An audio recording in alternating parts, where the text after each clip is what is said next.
Hi, everyone. Welcome to the Leasing Highway. This is a podcast that's focused on the multifamily industry. And my name is Ian. And I'm Karen, and so excited today to be joined by Andrea Puckett with Forum Investment Group, asset manager. And Andrea, I'm just thrilled. I mean, I've known Darren for a lot of years, and I love Forum, and I've known you, and I love your energy and just pizzazz. You make me laugh so hard, so I hope I can keep it together.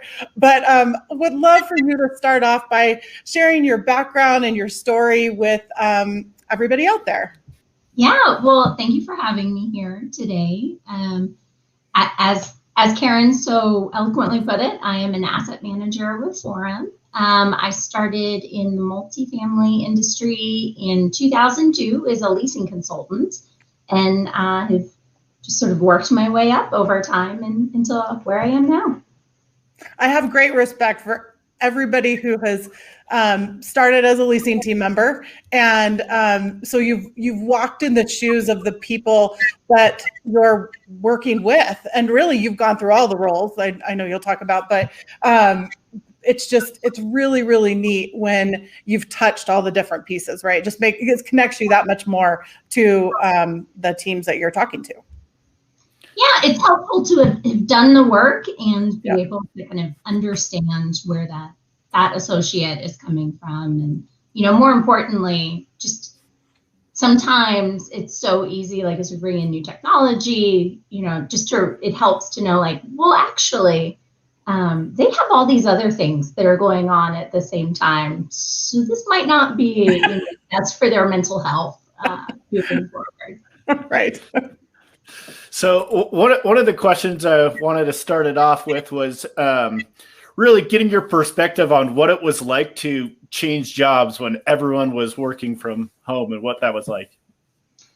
Yeah, so I actually transitioned from the role of a regional manager into the role of an asset manager. So it was a little bit of a career change. And it literally happened the week that Denver was shutting everything down. So, wow. I was really fortunate. Our HR director is amazing and had kind of everything ready to go. And I had already worked from home in my previous role. So I had like my office, everything was all set up. So it wasn't a huge transition for me, but I do have 2 children. And the biggest transition was having coworkers, including on my very first day, my daughter, she was 6 at the time, and she knew the drill. She knows how to enter a room when I'm on a Zoom call and, drop down, army crawl over. She's been trained. Zoom boot camp. Right. She's a pro, and she had a bag of Doritos because I was just letting anything happen at that point. And she's like, "Can you open these?" And I'm like, "Yeah, I'm on my call, so I'm trying to pretend that I'm not, opening a bag of Doritos. It's my first day." And I forget exactly how she phrased it, but she's like, "Yeah, we're setting a fire out in the courtyard, like with a magnifying glass." With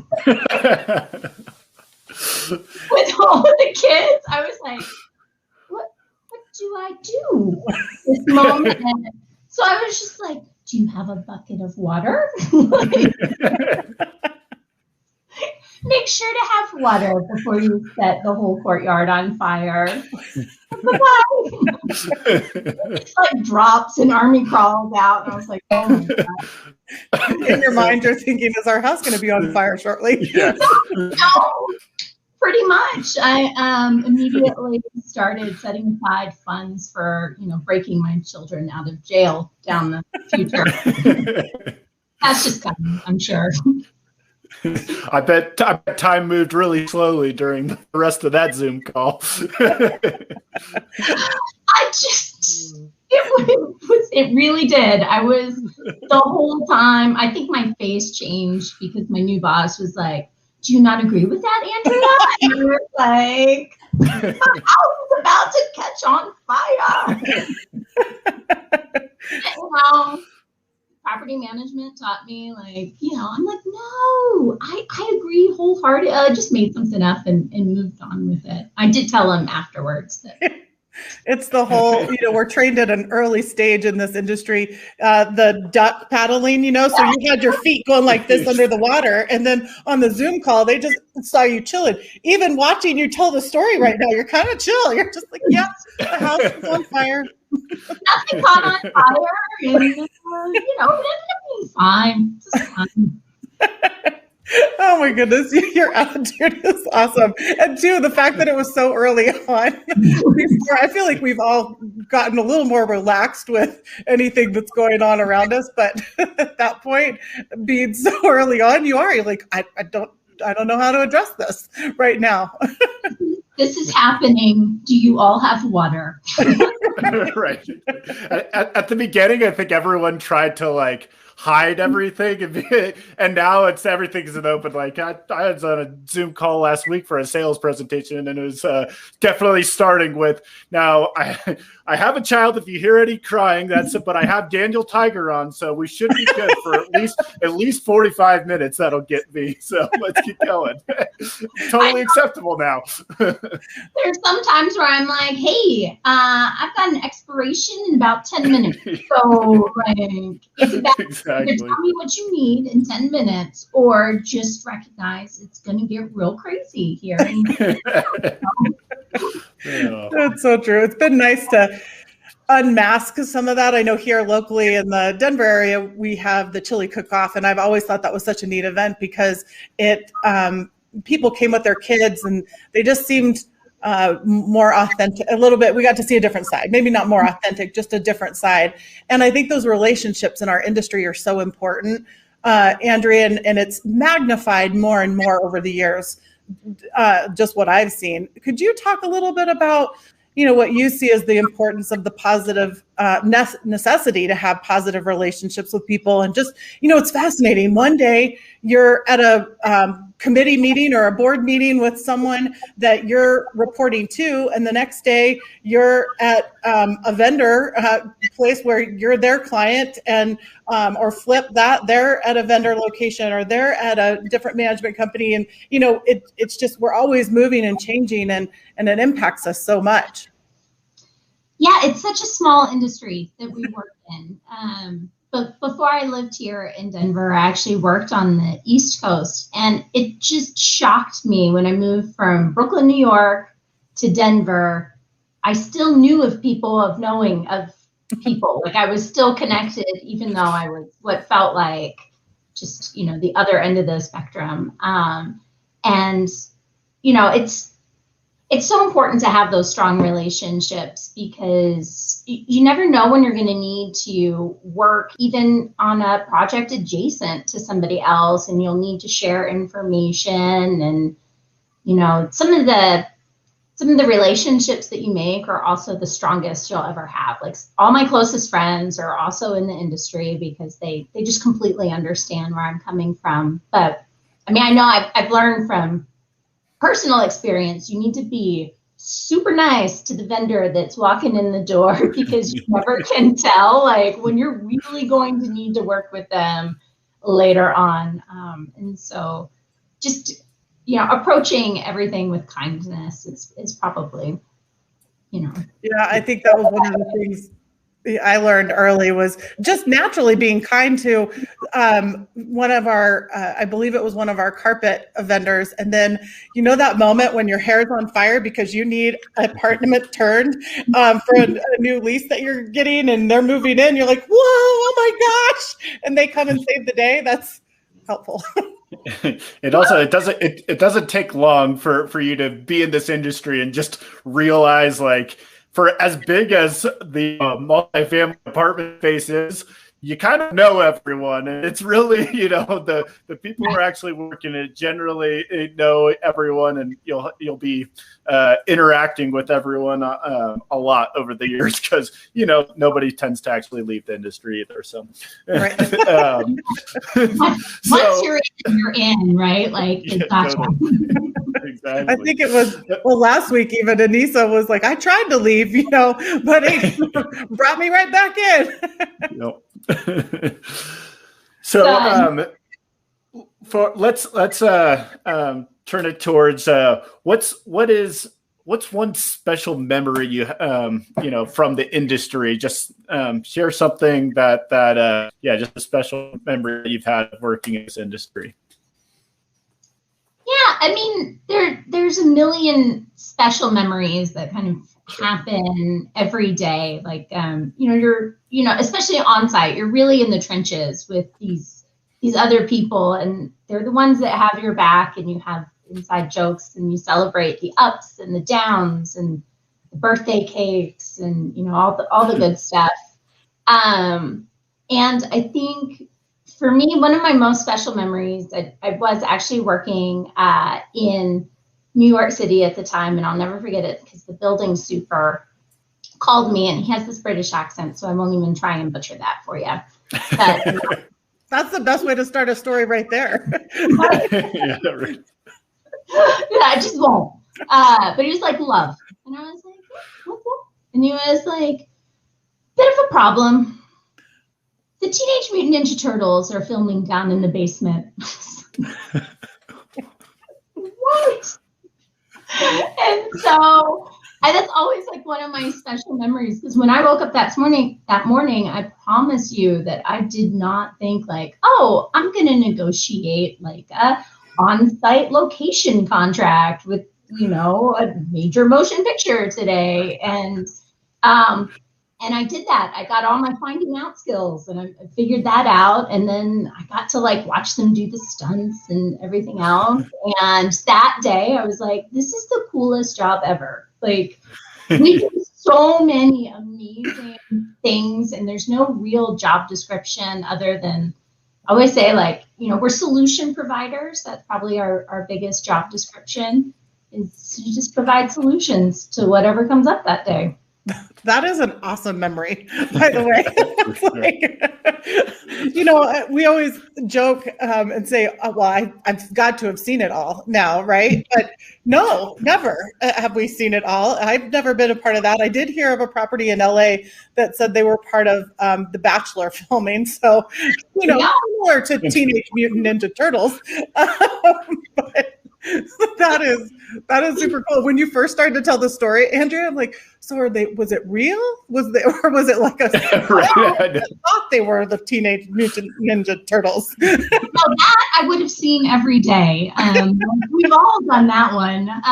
But in this case, they were men in green suits with balls off the side, I guess. Like, so I will say they did not look like Teenage Mutant Ninja Turtles while they were filming.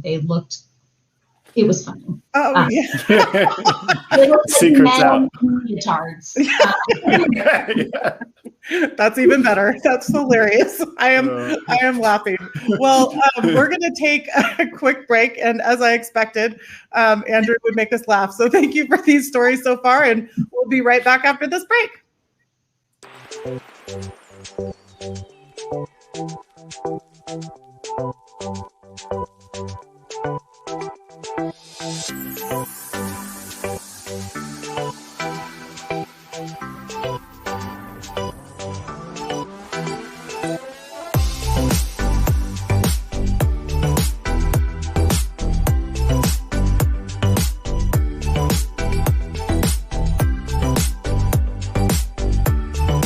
Welcome to your beautiful new apartment home here at Gables Point 14. As you can see, we're featuring this beautiful one-bedroom den.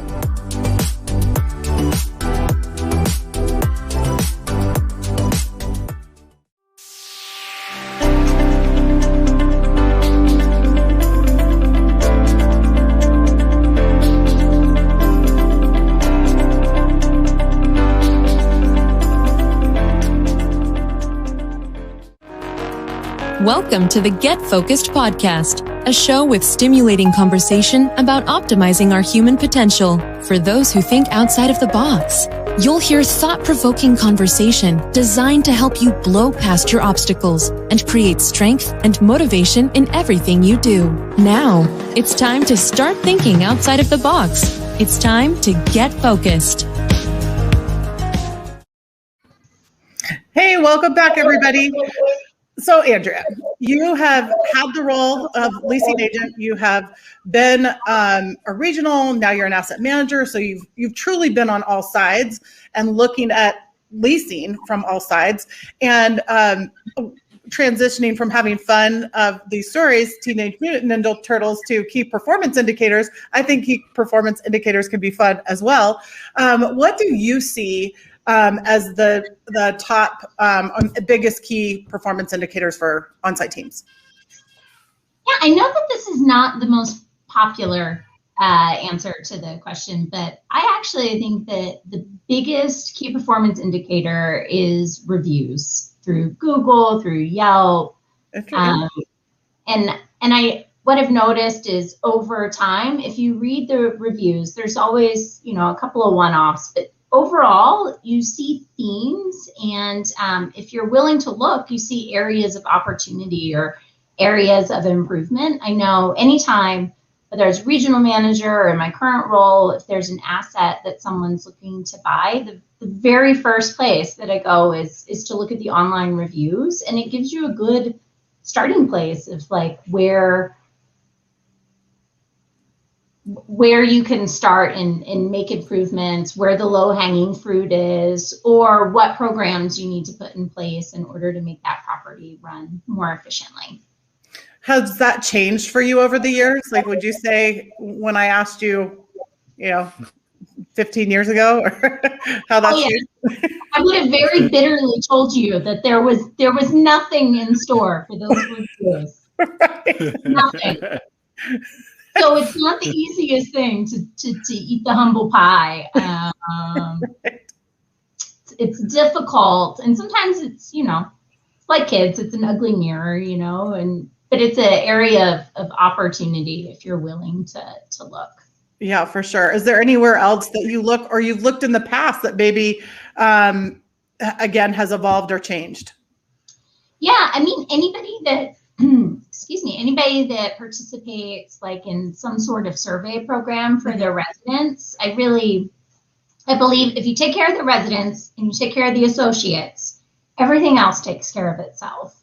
So those are kind of the places that I look, either the survey of, the associates that are on site or the residents, and it just helps improve that overall experience for the resident, which then makes the on-site team's job a little bit easier, because let's face it, it is way easier to do your job when everybody's happy there. Yes. Well, and it's like you said earlier, this is your group that you're coming in with, and you have these stories, these memorable moments. And it is your work family. I think more so on site. Yes, we have our work family in our offices, but there is something about the pulse of being on site that it's exacerbated, I think, even more. Totally. As an asset manager, I can't do the on-site team is the one that is essentially driving all the performance. Yeah. It's the regional can help, the asset manager, we're all there to assist, but really it's the on-site team that's driving the bus. Yep. Yeah. And just fuel them and they'll be able to go. I agree. So is there anything that you struggle with that we do or don't do in the industry? It's a really great question. I'm really going to date myself, but if you remember back in 2002, email was still a relatively new thing. So I can say I've gotten to see the evolution of an industry over the last few years, and I think that one of the things I struggle with is we're getting to the point now where there's just so much data and there's so much available to us. It's just, how do we dilute that down to the key performance indicators so we're not wasting our time tracking other things? I apologize if you can hear my dog in the background. He's digging in the carpet. Well, at least he's not starting a fire. Yeah, exactly. It could be worse. It could be. Maybe it sounds like you might be starting a fire over there. I think that's it's such a good and valid point, Andrea. Just all the information that owners and management companies have coming at them, and just how to decipher through it. And that being said, I mean, also now from your standpoint in an ownership role, how do you balance you seeing products out there, or whether it may be a service approach, or it may be an actual product that you could buy. You hire fee management companies to, of course, execute your vision. But how do you balance? A lot of fee management companies, they have stack, let's say, or a service approach and that's why you're hiring them. But balancing then also the things that Forum might have as some standards or things you learn about that you would like them to entertain. How do you balance that? That's a great question. I think for me, it's a partnership, right? That's what we do. It's the management company and me, and it's my job to communicate clearly what the goals are, right? Like that's my job. I have to say, this is where we're headed. This is what I want to do. But then I have to lean on my partners to help me know what technology I need to be utilizing. And to your point, Karen, sometimes there is a stack that's in place, but generally the people that we partner with, we're so focused on creativity, and we want to, just maximize our performance. And the partners that we pick generally are super creative and want to, try new things with us. So I think as long as you have the correct partner with the appropriate amount of enthusiasm and willingness to kind of look into the details, I think that, that's the best blend. I agree with the partnership. It's and when you're able to look at it like that and embrace what ideas ownership has and comes to the table with. I think I shared this with you before, but I'll never forget. And it was to me, it was a really cool moment. And it was walking one of your original properties. And Darren brought in an expert from the hospitality and restaurant industry to talk about how much ice should be in the water, refreshment tank. I don't know what to call it right now. Jug. So that it didn't end up looking sloppy and soupy, like at 11. And the angle, the best degree of angle for the blinds, like bringing that outside perspective in for the team to get to learn from and pull from outside the industry. It was awesome, and everybody loved it. The team loved it. It was just so neat. And that, when you say partnership, I think about that. That was a total collaboration that day. We walked the whole property. It was phenomenal, and I think it made us all better. Or I know it made us all better. Yeah, that's a great example. Yeah. Well, we'll take another break, and I can't believe we're going to be wrapping up, but we will take another break, and then we'll be back with a couple more questions for you. Introducing Remote Lock Universal Access Control. Remote Lock lets you manage any lock, from smart locks to hardwired access control systems, securing every door from the main entrance to the rooftop patio. And you get to choose from the best top-of-the-line smart locks out there, from brands like Yale, Schlage, Kwikset, August, Mercury, and many more. Now you can configure and add access at the push of a button and set up customized schedules for each and every user, all within a matter of minutes. It even works with property management and booking software like Airbnb, Guesty, Entrata, RealPage, and more. With Remote Lock, you'll finally have a future-proof solution that controls all your properties around the world from a single, easy-to-use platform. Let Remote Lock be the last access control partner you'll ever need.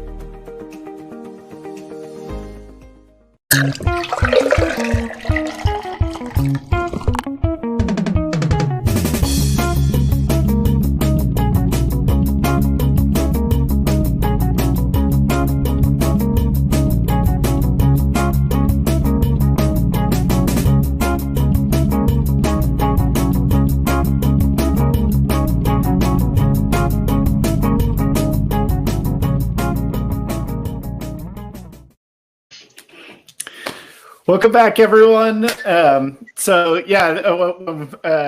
We left there, or just talking to Andrea about working and partnering with some of those fee management companies and vendors and what that relationship's like. And, I think the true key to working with Andrea is a really great PowerPoint presentation. If you want to know why there is a dog at her feet right now, you can just ask your daughter for some advice on a PowerPoint presentation, and that's the real truth of it all there. So, no, Andrea, you've definitely been through some downturns in the industry and seen a lot in different positions over the years. And, what would you say are some of those silver linings going through those downturns and hard times? Yeah, I mean, I would say that when there is a market downturn, like it's easy for all of us to be good when the market is good. Kind of everybody rises up together. And really, when you have a change in the market, whether it be like a 2008 style, like true downturn in the market, or like what's happened more recently, which is not really like the market downturn, but our whole world has kind of changed from where it was a year ago. That's where we really kind of separate the people that, the cream just rises up to the top, and all the best associates and all the properties that are, have been doing all the work all along, they just kind of rise up to the top. And that's when you see the spread between the ones that are prepared and the ones that haven't. So I would probably say that the silver lining is, if you've gone through a downturn, you know how to prepare for the next change that's kind of coming your way, and it allows you to learn how to be more nimble in your decision making. Yeah, I think I always find that it's like you're saying with the cream rising to the top. It's just it's amazing, how much opportunity there actually is with each downturn, and that it really flushes out what who are the pretenders and what's for real, and but there's so much opportunity, and really anyone who's especially invested in this industry or been in it for a long time knows that the real money and real opportunity is all made from the cycles inside of this industry and the opportunity that lies within that. So love your explanation there. Yeah, being able to see those, right, is key. I feel like you should share what the inside joke was that Ian just said, because everybody's going, why was that so funny? A PowerPoint is not funny. PowerPoint isn't funny, that's true. So my daughter went through, just everything shut down. We have a lovely red dog. She's like, I don't know, 9, 10 years old, lovely dog. And she really wanted a puppy, like, virtually everybody else during that period of time. And I said no, and no, and no. And because she knows me so well, she put together a whole PowerPoint presentation on why we should get the dog, what the benefits would be for Trixie, our current dog. Because Trixie is so well behaved, the new dog will just learn everything from Trixie. I don't know if you can tell from my tone, it did not work out that way. We got the last puppy available. You can just imagine what a fun journey it's been ever since then. But I'm a sucker for a PowerPoint, so I gave in. And my husband and daughter now have the dog of their dreams. And we've spent the last, 12 months with behavior therapists for the dog, mental health experts for the dog. I mean, forget the rest of us, but the dog is very well taken care of. I have to admire your daughter's perseverance of hearing so many no's. I feel like there's plenty of people in this industry that are like, okay, as soon as she'd like to hit the leasing floor, please send her my way. Talk about persistence. There was one point in time where I was like, no. And then I was like, you know what? Puppies have to get up like 2-3 times in the middle of the night. why don't you take Trixie on walk? And sure enough, she set that alarm for 2 a.m. and 5 a.m. And that 9-year-old dog got more walks than it ever had in its entire life. And finally, after a week, I was like, well, I mean, from my leasing background, I just have to admire the persistence. Yes, totally. Watch you better watch that. You're gonna have a PowerPoint from every one of your on-site teams by tomorrow morning. So. Yes, exactly. Send them this link. Right. Well, considering your daughter is probably going to be new to this industry one day, what advice would you give to somebody new to the industry, whether starting out in their career or maybe it's a career change later on? That's a great question. I routinely give 2 pieces of advice. The first one is you can't fight crazy. Crazy always wins. That's a new one.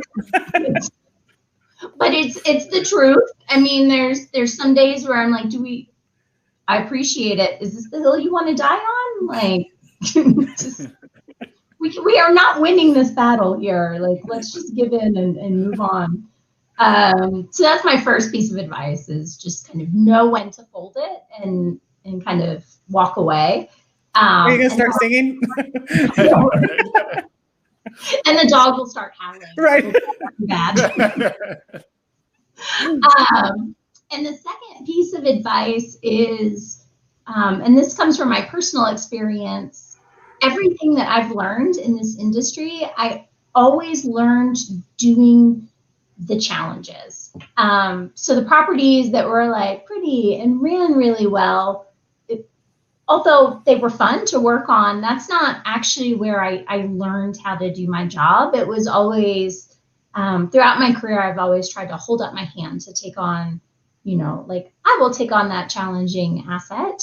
And that's where I really learned everything about how to do my job. So I think probably my biggest piece of advice is don't be afraid to take on the challenge, because that's where your real growth comes. And those are the lasting lessons that will stay with you throughout your entire life, are the lessons that you learned on the hard stuff and working with the more difficult, associates, whether it be your boss or on-site associate.